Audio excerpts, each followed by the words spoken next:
G'day everyone, my name's Lachlan Hoare, spelt H-O-R-E. My name tag would suggest that my last name is Lore, spelt L-O-R-E. So in the spirit of today's session, I'll be taking you through Lachlan's laws of executive dashboarding and presentations.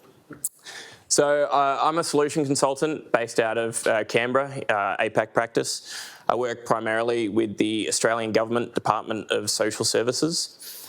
It's an awesome client. We're learning a lot of great things there, and so I kind of want to share some of those outcomes with you guys today.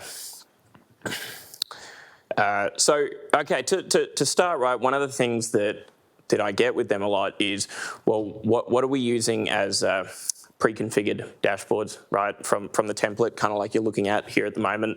And then also, where are we using the more ad hoc dashboards?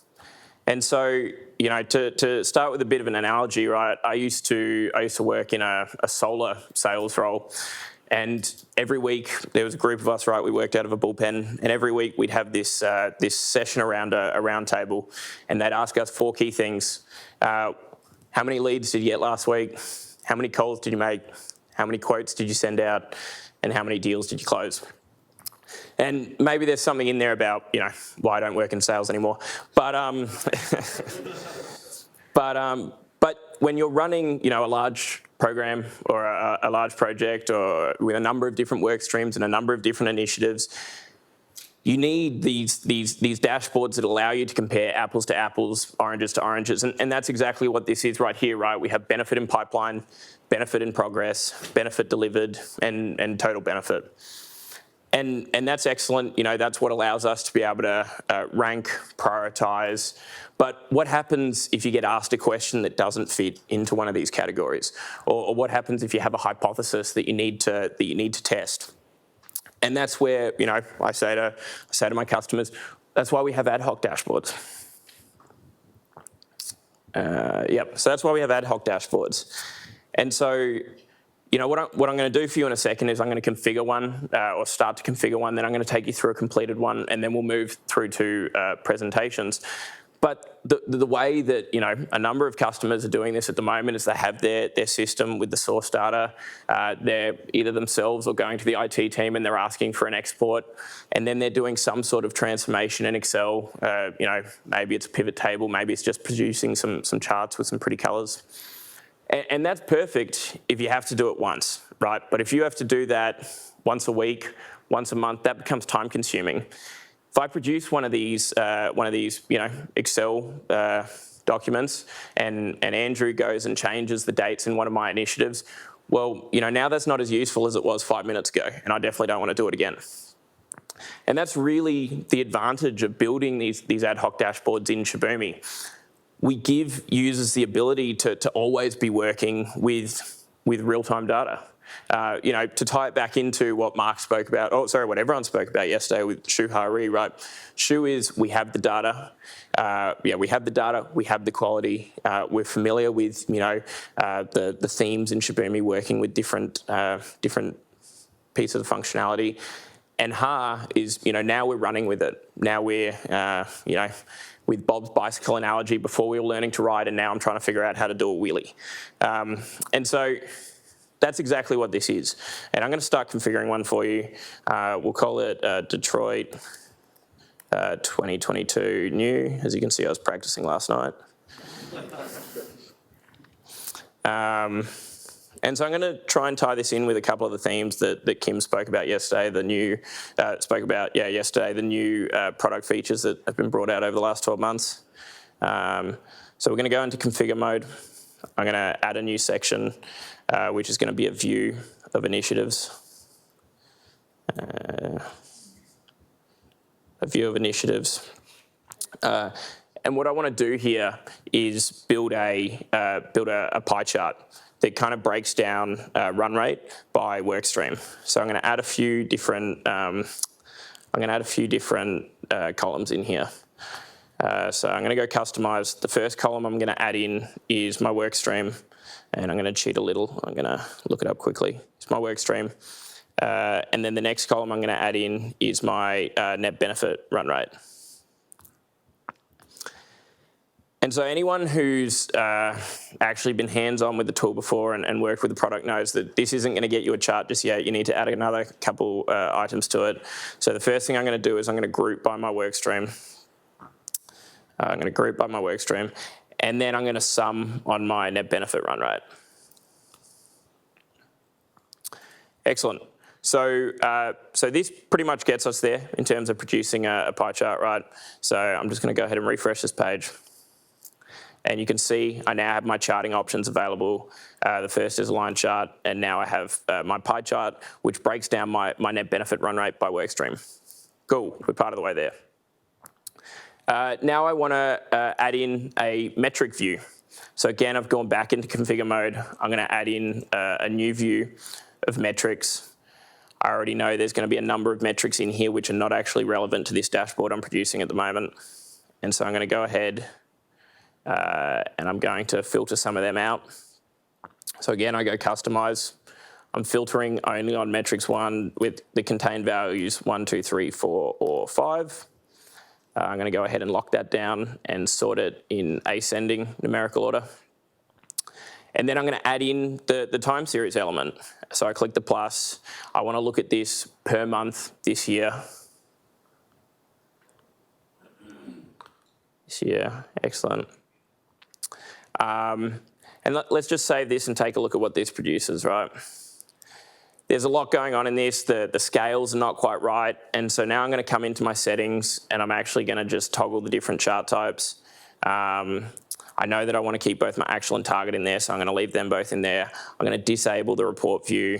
The bar chart isn't quite right, but I'm confident that the stacked bar chart is going to look better. So I go ahead and do that, right? And this now tells me across my different stages how I'm tracking actuals versus my targets. The next section I want to add in is a table section, right? So I've got the visualizations, but now I want to drill into a specific initiative and review the underlying values. So I'm going to add in a table section. Add in a table section of initiatives. I'm just going to play around with the layout a little bit so that I have a bit more space to work with here. Fit to window, again, another new feature that came out this year. And now I'm going to add in some columns.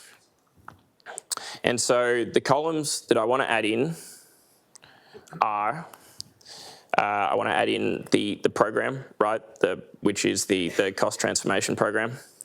I want to add in my work stream. I want to add in my stage. And lastly, I want to add in my net benefit run rate again. Net benefit run rate. Excellent. So I'm going to collapse that right side list of attributes. And what I want to do here is a bit of a grouping. It's honestly probably one of the most powerful things with tables at the moment is that I don't need to see all the information at once, right? I can create a concise view of the information or the records that I want to see based on some grouping. So I'm going to drag the rows that I want to group by up the top here. So I'm going to drag program. Then I'm going to drag, sorry, my mouse plays up sometimes. Then I'm going to drag work stream. And lastly, I'm going to drag stage. Now, anyone who's played around with this before is going to realise that I'm going to end up with the name attribute twice. And let me just expand the column width to show you what I mean by that. So I'm going to use the flexible width, which makes the column widths relative to the other columns. So I'm going to set this as a column width of 1. I'm going to set name to a column width. Sorry, that was to a column width of 3. I'm going to set name to a column width of 1. And I'm going to set net benefit run rate also to a column width of a flexible column width of 1. And so you'll see when I save this now that we're almost there, but you notice that I have the name twice.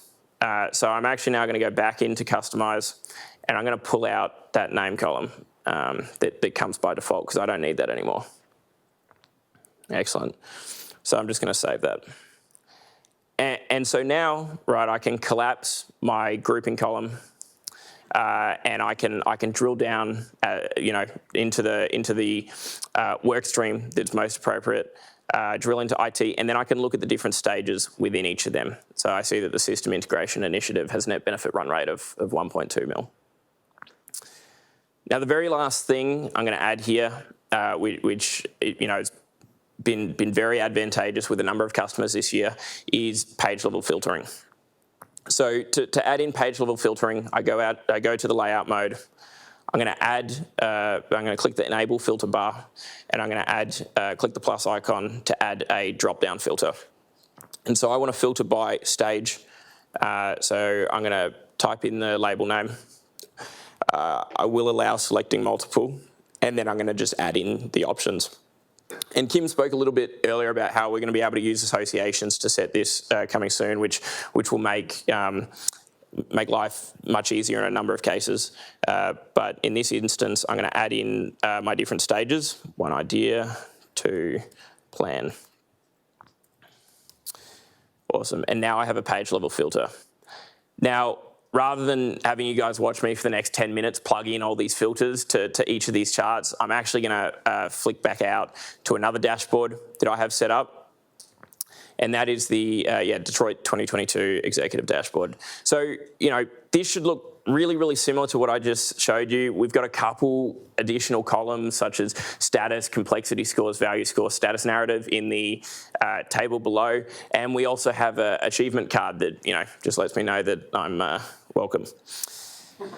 And the filters are now plugged in, so I can multi-select, 1 idea, 2 plan, and in near real time, all of these dashboards are updating. And this is live data. This is powerful, right? This isn't some Excel document that I've downloaded or I had an analyst download yesterday and do some transformation. And this is all live data that is up to date.